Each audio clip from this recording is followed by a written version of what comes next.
अंजनीसुतवीरं रामदूतं महाबलं मारुतात्मजकपीशं नमामि कपिनायकं महावीरं लङ्काविदाहं दयानिधिमनुत्तमं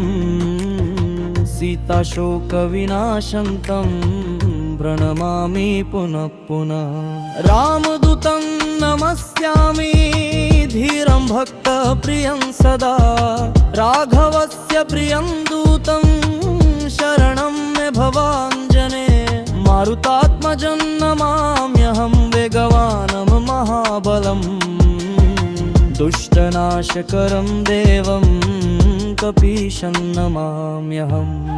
अंजनीनन्दनं वन्दे बजरङ्गं महाबलं बलबुद्धिप्रदातारं सर्वकार्यसिद्धिदं लङ्काविदाहं महावीरं दुष्टसंहारकारकं राक्षसानविनाशाय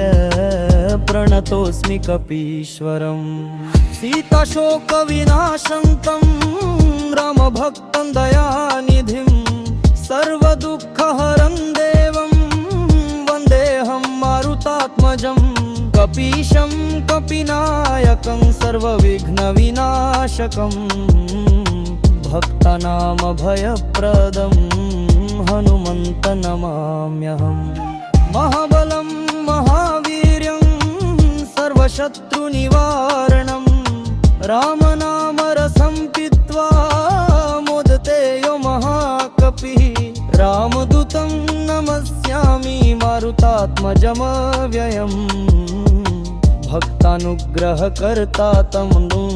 वन्देऽहं कपिनायकम् अष्टनामस्मरणेन हनुमत्स्तुतिपाठतः सर्वसिद्धिर्भवेत् नित्यं भक्तिर्भवति शाश्वती।